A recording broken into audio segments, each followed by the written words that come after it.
Welcome to my YouTube channel छोटी कहानी बड़ी सीख। चिट्ठीराम नाम का एक व्यक्ति एक प्रसिद्ध गांव छतरपुर में डाकिया का काम करता था। गांव के सभी लोगों के घर चिट्ठियों को पहुंचाना उसका काम था। हर रोज की तरह चिट्ठीराम अपने कंधे पर चिट्ठियों से भरा थैला लटकाकर अपनी साइकिल से गांव में चिट्ठियां बांटने निकल जाता है। मूंछों को थोड़ा रंग घुमा के, अन्ना के जैसा चश्मा लगा के, कोकोनट में लस्सी मिला के, आ जाओ सारे मूड बना के। Lungi dance lungi dance lungi dance lungi dance lungi dance lungi dance lungi dance lungi dance. अरे ओ डाकिया वाले भैया, अरे तनिक इधर तो आओ, हमको तुमसे बहुत ही इम्पोर्टेंट चर्चा करनी है भैया।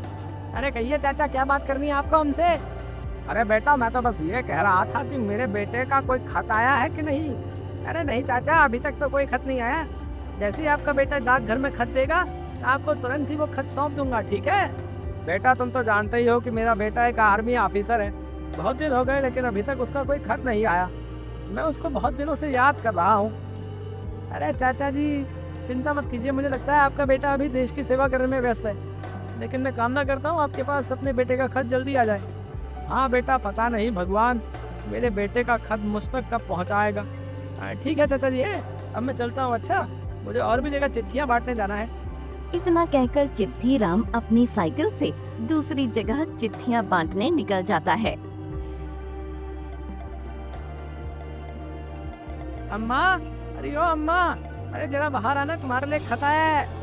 चिट्ठीराम की आवाज सुनकर उस झोपड़ी में से एक अम्मा बाहर आती है और उससे कहती है, बेटा, मुझे किसने खत भेजा है? अरे अम्मा, तुम्हारा एक ही तो बेटा है, चमन। उसके अलावा तुम्हें और कौन खत भेज सकता है? उसी का खत आया है।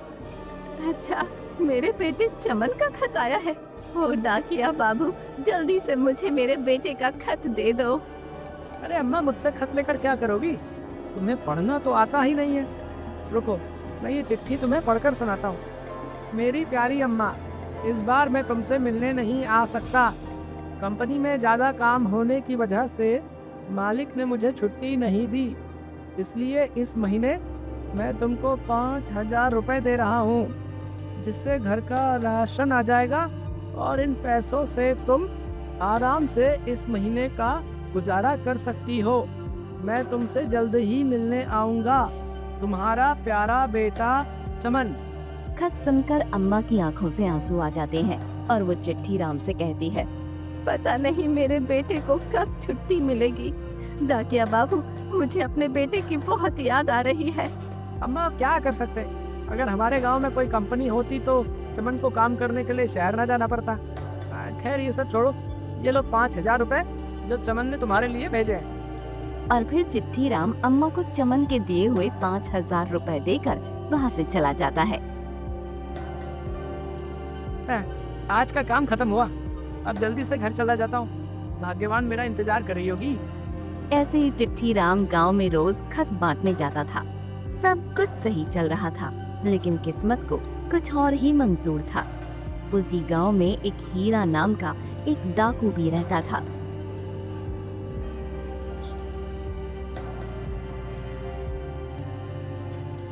अरे मंगू, ये तेरे पेट से छोटे बच्चे जैसी आवाज क्यों आ रही है? मुझे बच्चों को खिलाने का सुख तो नहीं मिलने वाला? हाँ? अरे उस्ताद, आप भी ना, पता नहीं आपकी ये मजाक करने की आदत कब जाएगी। अरे तो फिर तेरे पेट से ये गधे जैसी ढेंचू ढेंचू आवाज क्यों आ रही है रे? उस्ताद, आप तो जानते ही है कि 2 दिन से हमने कुछ खाया पिया नहीं है, क्योंकि हमारे पास पैसे ही नहीं है। बस इसी कारण मेरे पेट से गुड़गुड़ की आवाज़ आ रही है। कुछ करिए उस्ताद, नहीं तो हम भूखे मर जाएंगे। अबे हाँ यार, लेकिन मुझे तो पता ही नहीं है कि अब मैं बूढ़ा हो चुका हूँ और अब मेरे घुटनों में दर्द रहता है, जिसके कारण अब मैं चल फिर नहीं सकता। तो फिर उस्ताद, अब हम क्या करेंगे? हमें कुछ तो करना ही पड़ेगा ना। तो चिंता मत कर मंगू, जंग मेरे घुटनों में लगा है, दिमाग में नहीं। मैंने सुना है कि हमारे गांव में एक चिट्ठीराम नाम का डाकिया रहता है, जो लोगों को चिट्ठियां बांटता है। अरे उस्ताद, तो क्या अब आप उस डाकिये के साथ लोगों के घर जाकर चिट्ठी बांटेंगे? लेकिन उस्ताद आप डाकिए के कपड़े में एकदम हीरो लगेंगे, बता रहा हूँ। अबे चुप कर बेवकूफ। कल तू उस डाकिये को पकड़कर मेरे पास लेकर आना, बाकी तुझे कल सब समझ में आ जाएगा। नाम है मेरा हीरा, मार मार कर बना दूंगा लोगों का जीरा। जी उस्ताद, जैसी आपकी मर्जी। कल वो डाकिया आपके सामने हाजिर होगा, जिंदा या मुर्दा। अबे गधे की औलाद, मुझे वो डाकिया जिंदा ही चाहिए। मरे हुए का क्या मैं अचार डालूंगा? चल अब दफा हो जाए यहाँ से, मेरा अब रिलैक्स करने का टाइम हो गया क्या? अंग्रेजी तो ऐसे जान रहा है जैसे खुद अंग्रेज की औलाद हो, बुड्ढा कहीं का।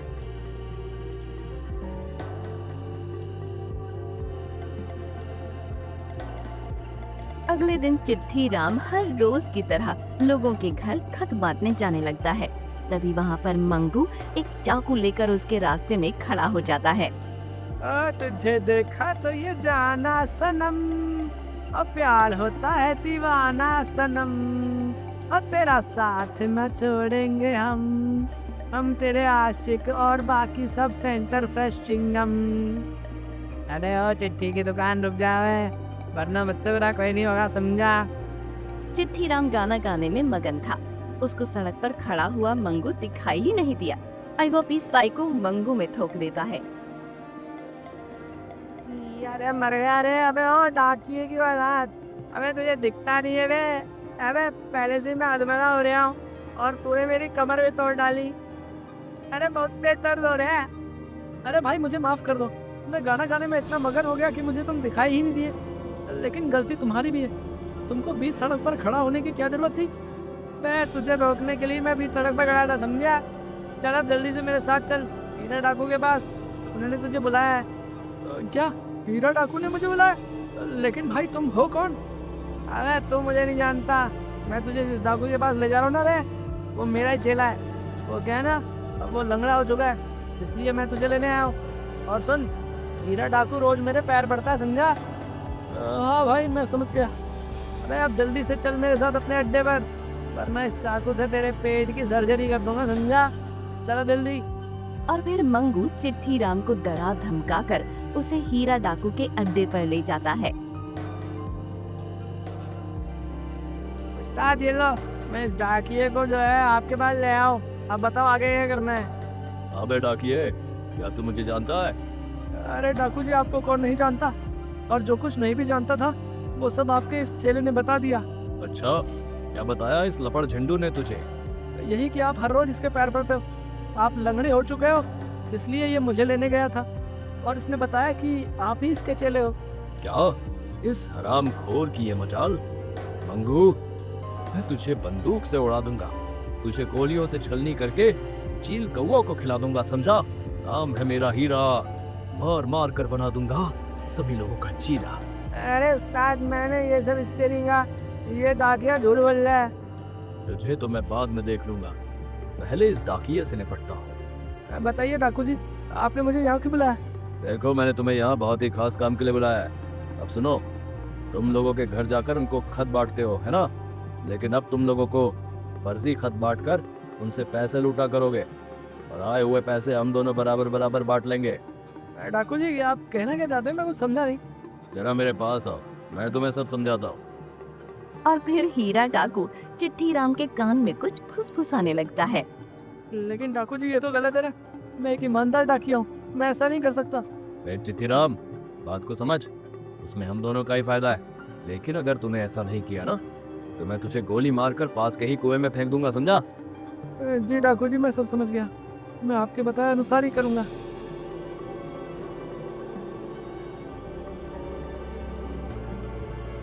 अगले दिन चिट्ठी राम अपने डाकघर में पहुंच जाता है और डाकघर में आई सभी चिट्ठियों को अपनी बनाई हुई चिट्ठियों से बदल देता है।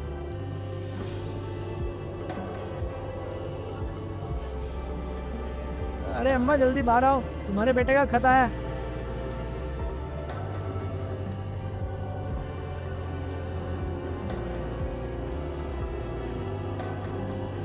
डाकिया बाबू, इस बार क्या लिखा है मेरे बेटे ने मेरे लिए? अरे अम्मा, आपको तो पता ही है, वो हर महीने आपको आपकी जरूरत के लिए पैसे देता है, लेकिन इस बार उसने केवल 2000 रुपए दिए। ये लो 2000 रुपए। लेकिन डाकिया बाबू, मेरा बेटा तो हर महीने मुझे 5,000 रुपए देता है, लेकिन इस बार उसने केवल 2,000 रुपए ही दिए। अरे अम्मा, शायद इस बार आपके बेटे की तनख्वाह कमाई होगी, इसलिए उसने आपको 2,000 रुपए भेजे। अच्छा ठीक है, मुझे मेरे बेटे के दिए हुए 2,000 रुपए ही दे दो। मैं इस महीने इन्हीं पैसों से अपने घर का गुजारा कर लूंगी। और फिर चिट्ठी राम उस बूढ़ी अम्मा को केवल 2,000 रुपए दे देता है। अब इस बूढ़ी अम्मा को कौन समझाए कि इसके बेटे ने तो इस महीने 10,000 रुपए भेजे थे, लेकिन मैंने पूरे 8,000 रुपए हड़प लिए हैं। इतना कहकर चिट्ठी राम वहाँ से आगे बढ़ जाता है और दूसरे लोगों के घर में खत बांटने जाने लगता है। अरे पंडित जी, अरे जल्दी बाहर आइए, आपके लिए आपकी बेटी का खत आया है।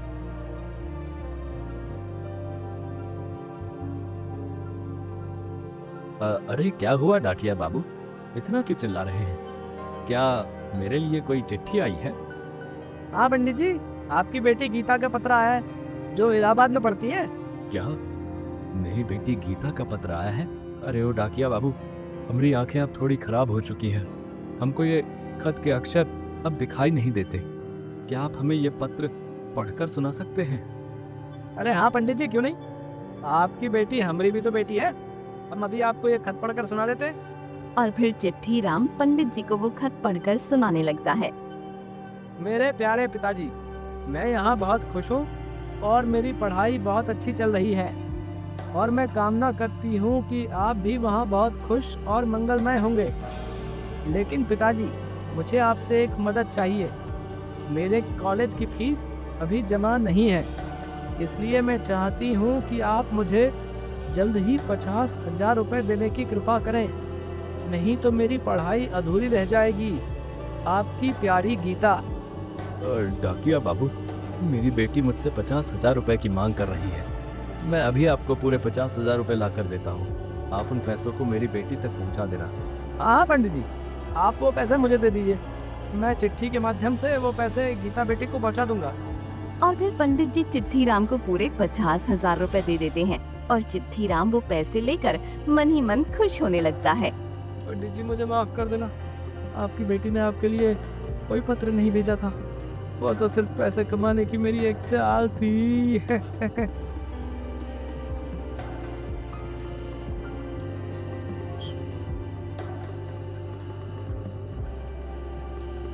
ओह, तो आ गए तुम। क्या मेरी तरकीब काम आई? अरे डाकू जी, आपकी तरकीब काम ही नहीं बल्कि सफल भी हो चुकी है। आज तो नोटों की बारिश हो गई, बारिश। अच्छा, कितने की कमाई हुई है आज? डाकू जी, आज दिन भर में मैंने कई लोगों को खत के माध्यम से उल्लू बनाकर लूटा है, और आज पूरे 1 लाख की कमाई हुई है। हाँ। अरे वाह डाकिया बाबू, लाओ मेरा आधा हिस्सा मुझे दे दो। हाँ हाँ, क्यों नहीं, ये लीजिए आपके पूरे 50,000 रुपए। और फिर चिट्ठी राम हीरा डाकू को पूरे 50,000 रुपए दे देता है और बाकी बचे हुए 50,000 रुपए अपने पास रख लेता है। देखा चिट्ठी राम, उस्ताद के बताए हुए रास्ते में चलोगे ना तो माला माल हो जाओगे। क्यों उस्ताद, सही कहा ना मैंने? तू कभी गलत कहता ही कहाँ है। चल अब जल्दी से मेरे पैर दबा, मेरे पैरों में दर्द हो रहा है। ठीक है डाकू जी, अब मैं चलता हूँ, मुझे और भी बहुत सारे काम है। ऐसे ही चिट्ठी राम हर रोज व्यक्तियों के आए हुए खतों को अपने फर्जी खतों से बदलकर व्यक्तियों को कोई कारण बताकर उनसे पैसे लूटा करता था। और फिर एक दिन, पिताजी मैं आ गई। अरे गीता बेटी, तू यहाँ कब आई? और क्या तेरी पढ़ाई पूरी हो चुकी है? हाँ पिताजी, मेरी पढ़ाई पूरी हो चुकी है और मैं अपने ही गांव की डाक अधिकारी बन चुकी हूँ। मेरी सरकारी नौकरी लग गई है।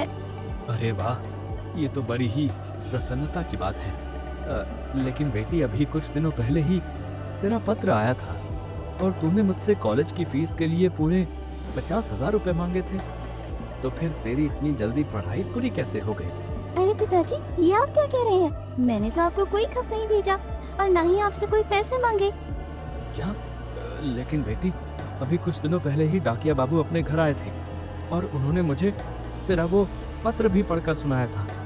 पिताजी, मैंने आपको कोई खत नहीं भेजा था। लगता है ये सब पैसे कमाने के लिए उस डाकिये की चाल थी। पिताजी, मैं उस डाकिये को छोड़ूंगी नहीं। अगले दिन गीता 2 पुलिस वालों को लेकर डाकघर में पहुंच जाती है और चिट्ठी राम भी वहीं पर डाकघर में खतों को जमा कर रहा था। अरे गीता बिटिया, अरे तुम यहाँ कब आई? तुम तो अपनी पढ़ाई पूरी करने इलाहाबाद गई थी ना? हाँ चिट्ठी राम अंकल, मेरी पढ़ाई अब पूरी हो चुकी है और मैं अब डाक अधिकारी बन चुकी हूँ। अरे वाह वाह वाह, ये तो बड़ी ही खुशी की बात है। अब तो तुम मेरी मैडम बन गई हो। नमस्ते मैडम। चिट्ठी राम अंकल, ये सब छोड़िए, पहले ये बताइए आपने मेरे पिताजी को फर्जी खत क्यों भेजा था और उनसे 50,000 रुपए क्यों मांगे थे? अरे गीता बिटिया, ये तो क्या कह रही है? कौन सा खत और कौन से पैसे? मैं कुछ समझा नहीं। चिट्ठी राम अंकल, ज्यादा भोले बनने की कोशिश मत कीजिए। बताइए आपने उन पैसों का क्या किया, वरना आपकी नौकरी भी जा सकती है। नौकरी के डर से चिट्ठी राम गीता को सब सच बता देता है। मुझे माफ कर दो गीता बिटिया, मैं हर रोज लोगों को फर्जी खत देकर उनसे पैसे लूटा करता था, लेकिन ये सब मुझे हीरा डाकू ने करने के लिए कहा था। उसने मुझे जान से मारने की धमकी दी थी। अच्छा, तो ये सब हीरा डाकू का किया धरा है। ओ डाकिया बाबू, चलो अब जल्दी से हमें उस हीरा डाकू के अड्डे पर ले चलो।